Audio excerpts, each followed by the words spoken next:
3 दिन पहले नापी है 111 है, उसके पहले नापी थी 121 आई, तो उसमें मुझे काफ़ी फ़र्क पड़ा शुगर में। तो इन 2 चीज़ों का इलाज वैद्य जी ने किया है। तो मैं हर एक से उम्मीद मतलब गुजारिश करूँगा कि वैद्य जी की आयुर्वेदिक अपनाएं, और वैद्य जी की जो किताब है उसमें जो नुस्खे दिए हुए हैं वो बहुत ही कारगर हैं, बहुत ही उपयोगी हैं।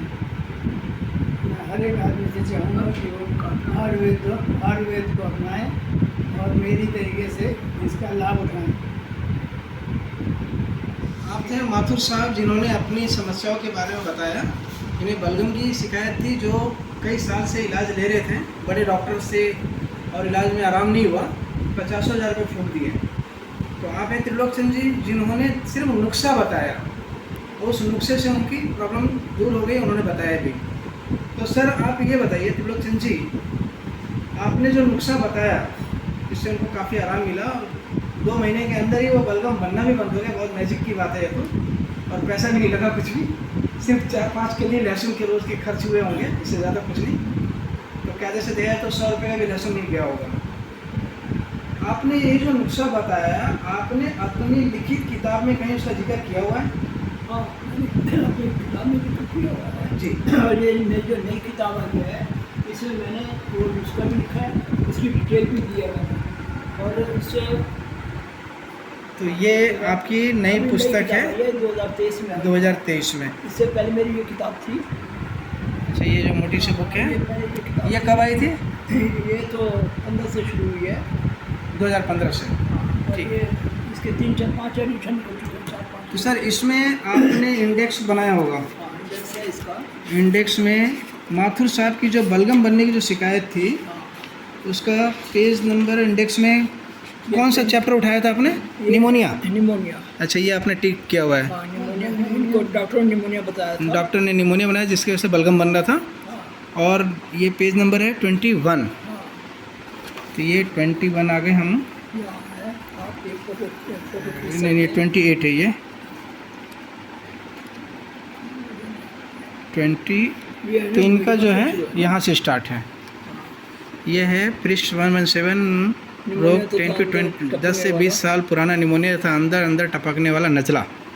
तो आपने ये नुस्खा माथुर साहब का अंदर अंदर टपकने वाला नज़ला जिससे बलगम बनता था, आपने ये डायग्नोसिस किया।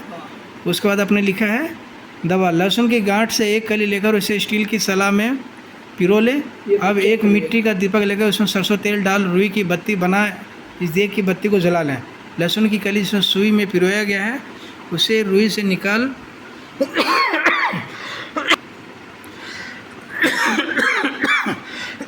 बंद है ना? ठीक है। निकाल राख आग की लो में जलाए रहें। 10 से 15 मिनट में लहसुन की कली जब जलकर राख बन जाए तब उसे अंगूठे उंगलियों से पीस लें। ये कली जब तक राख न बन जाए तब तक इसे दिए की लो में जलाते रहें। इस प्रकार एक एक करके 4 कलियों को जलाकर राख बना के रख लें। तो आपने ये वाला फॉर्मुलेशन बताया, ये पूरा देखिए। ये वाला इन्होंने किया, और इन्होंने 2 महीने, सर माथुर साहब आपने 2 महीने तक इसको चलाया था। माथुर साहब जो अभी आपको बता रहे थे जिनको बलगम की प्रॉब्लम थी, तो एक निमोनिया को डायग्नोस किया गया, दूसरा सीरियल नंबर 30 पे कास रोग यानी खांसी, कफ वगैरह बनना उसका। तो इन दोनों के हिसाब से इनको इलाज दिया गया था। 101 से 109, पेज नंबर 101 से 109 पे वो यहाँ से है। ये सूखी बलगमी कैसी भी कितनी पुरानी खांसी हो, छोटी पिपली 25 ग्राम, बहेड़ा 50 ग्राम, दोनों को मिलाकर पीस लें। 1 ग्राम मात्रा सुबह शाम शहद से दे। कफ नाक मुख से ना निकल कर लैट्रिन के रास्ते पे निकल जाता है। भाई वाह, तो आपने तो गजब कर दिया। आपने तो बड़े बड़े एलोपैथी डॉक्टरों का तो बिजनेस बंद कराने के चक्कर में पड़ गए आप तो। मैं चाहता हूँ कि हम आयुर्वेद की तरफ आएँ, और इसलिए मैं ये सब कुछ कर रहा हूँ।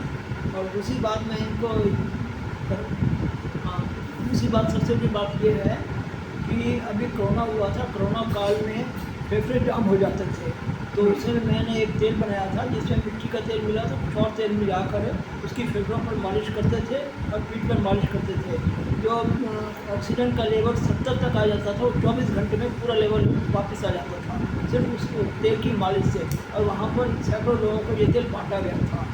और इसके बाद मैंने इनको जो दिया है, निमोनिया का दिया, लहसुन की कली का दिया है, और दूसरा जो मैंने खांसी का दिया हुआ है। तो उससे इनका काफ़ी जो बनता था हफ्ते बाद ही बनने कम होने लगा, जो बना हुआ था वो निकलने लगा, और महीने एक में लगभग इनका 50% आराम आ गया। उसके बाद 2-2.5 महीने के बाद ये बिल्कुल ठीक हो गया। मैं चाहता हूँ कि आप आयुर्वेदिक करो, और आयुर्वेदिक से इसका साइड इफ़ेक्ट भी नहीं है, और कई घरेलू चीज़ें भी हैं।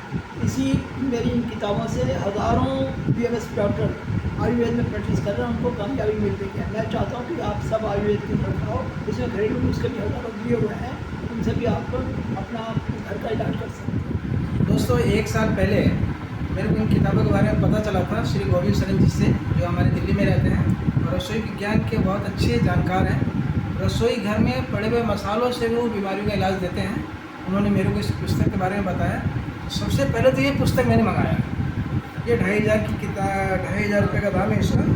तो ये पुस्तक मैंने मंगाया था, मेरे को तो बहुत फ़ायदा मिला, और मैं भी उस लायक हो गया हूँ कि लोगों को अगर कोई समस्या आती है तो मैं बोलता हूँ कि एलोपैथिक डॉक्टर जाने के पहले एक बार मेरे को बता देना, इस नुस्खे से कामयाबी मिल जाए तो ठीक है, ना मिले तब जाना। तो आज तक ऐसा हुआ नहीं कि अंग्रेजी डॉक्टर के पास जाना पड़े। और उसके बाद ये नई किताब आई है, इसमें भी मेरे भी 2-3 नुस्खे हैं, जैसे कि हार्ट की ब्लॉकेज है तो देसी नुस्खों से कैसे ठीक कर सकते हैं, जिसमें डॉक्टर बोलते हैं कि 95% ब्लॉकेज हो गया है, इनका ऑपरेशन करना ही पड़ेगा, एंजियोप्लास्टी करना ही पड़ेगा। तो वो सिर्फ पान का पत्ता, अदरक और लहसुन और शहद जैसे बिल्कुल मामूली खर्च वाले उपाय से भी उनका इलाज हो सकता है। वो सारे इसमें दिया गया और सफलतापूर्वक किया जा सकता है। तो मेरे भी नुस्खे इसके अंदर हैं, और ये पुस्तक, दोनों पुस्तक हर घर में होना चाहिए। आप अपने स्वास्थ्य की रक्षा करें, अपने परिवार की रक्षा करें स्वास्थ्य की, और जब मौका मिले तो समाज की भी रक्षा करें स्वास्थ्य की, ताकि पैसा शरीर दोनों का बचाव हो सके। एलोपैथी इलाज में तो भगवान ही जानते हैं, पता नहीं क्या इलाज करते हैं लोग, तो इतने महंगा कर रखा है, समझ में नहीं आता। नमस्कार।